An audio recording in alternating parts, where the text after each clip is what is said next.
بادشاہ نے ملک بھر میں کچھ عجیب سا اعلان کروایا کہ جو بھی بادشاہ کو اپنی ایسی 3 خواہش بتائے گا جسے پوری کر کے بادشاہ کو سچی خوشی حاصل ہو، اگر ایسا نہ ہوا تو اس شخص کو قید کر لیا جائے گا، جبکہ جیتنے والے کو 1000 سونے کے اشرفیاں انعام میں دی جائیں گی۔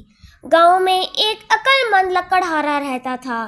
لوگوں نے اسے مقابلے کا مشورہ دیا، جس سے لکڑہارے نے پسند کیا۔ بے شمار لوگوں نے کوشش کی مگر ناکام رہے۔ ان سب کو بادشاہ نے قید خانے میں ڈال دیا۔ جب لکڑہارے کی باری آئی تو آداب بجا لانے کے بعد بولا، حضور والا، میری پہلی خواہش یہ ہے کہ میں آپ کو اپنی تمام خواہش ایک ساتھ نہ بتاؤں بلکہ ایک ایک کر کے بتاؤں۔ بادشاہ نے قبول کر لیا۔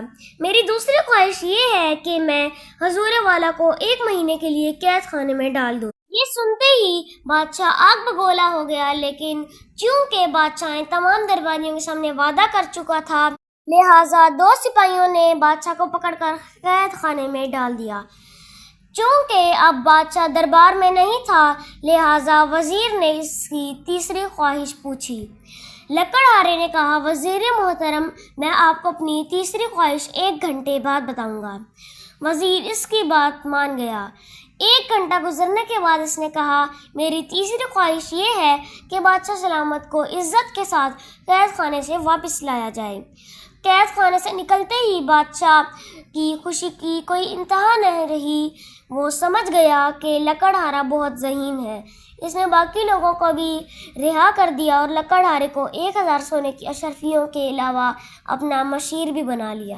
ایک عقاب بادلوں کو چیرتا ہوا کوہکاف کی چوٹیوں پر پہنچا اور ان کا چکر لگا کر ایک صدیوں پرانے دیودار کے درخت پر جا بیٹھا۔ وہاں سے جو منظر دکھائی دے رہا تھا اس کی خوبصورتی میں محو ہو گیا۔ اسے ایسا معلوم ہو رہا تھا کہ دنیا ایک سرے سے لے کر دوسرے سرے تک کی تصویر کی طرح سامنے کھلی رکھی ہے۔ کہیں پر دریا میدانوں میں چکر لگاتے ہوئے بہہ رہے تھے، کہیں پر جھیلیں اور ان کے آس پاس درختوں کی کنج پھولوں سے لدے ہوئے بہار کی پوشاک میں رونق افروز ہیں، کہیں پر سمندر خفگی سے اپنے ماتھے پر بل ڈالے کوے کی طرح کالا ہو رہا ہے۔ عقاب نے آسمان کی طرف دیکھ کر کہا، اے اللہ، میں تیرا کہاں تک شکر ادا کروں؟ تو نے مجھے اڑنے کی ایسی طاقت دی ہے کہ دنیا میں کوئی بلندی نہیں ہے جہاں میں پہنچ نہ سکوں۔ میں فطرت کے منظروں کا لطف ایسی جگہ پر بیٹھ کر اٹھا سکتا ہوں جہاں کسی اور کی پہنچ نہیں۔ ایک مکڑی درخت کے ایک شاخ سے بول اٹھی، تم کیوں اپنے منہ میاں مٹھو بنتے ہو؟ کیا میں تم سے کچھ نیچی ہوں؟ عقاب نے مڑ کر دیکھا، واقعی ایک مکڑی نے اس کے چاروں طرف شاخوں پر اپنا جالا تان رکھا تھا اور اسے ایسا گھنا بنا رہی تھی کہ گویا سورج تک کو عقاب کی نظر سے چھپا دے گی۔ عقاب نے حیرت سے پوچھا، تم اس سر بلندی پر کیسے پہنچی، جبکہ پرندے بھی جنہیں تجھ سے زیادہ اڑنے کی طاقت ہے یہاں تک پہنچنے کا حوصلہ نہیں کرتے؟ تم کمزور ہو، کیا تم رینگ کر یہاں آئی ہو؟ مکڑی نے جواب دیا، نہیں، ایسا تو نہیں ہے۔ تو پھر یہاں کیسے آئی؟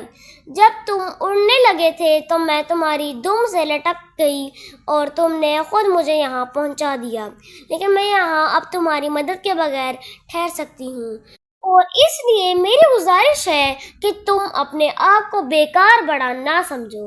اتنے میں ایک طرف سے ہوا کا جھونکا آیا اور اس نے مکڑی کو اڑا کر زمین پر گرا دیا۔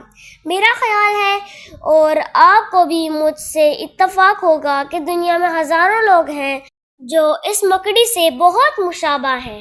ایسے لوگ بغیر کسی قابلیت اور محنت کے کسی بڑے آدمی کی دم میں لٹک کر بلندی پر پہنچ جاتے ہیں اور پھر ایسا سینہ پھیلاتے ہیں کہ گویا خدا نے ان کو عقابوں کی سی طاقت بخشی ہے، مگر ضرورت صرف اس کی ہے کہ کوئی ذرا پھونک دے اور وہ پھر زمین پر پہنچ جاتے ہیں۔ یعنی دوستو، آج کے لیے اتنا ہی، ملتے ہیں آپ سے ایک نیکسٹ ویڈیو میں، تب تک کے لیے اللہ حافظ۔ Like, share and subscribe to our channel and don't forget to press the bell icon. Allah Hafiz.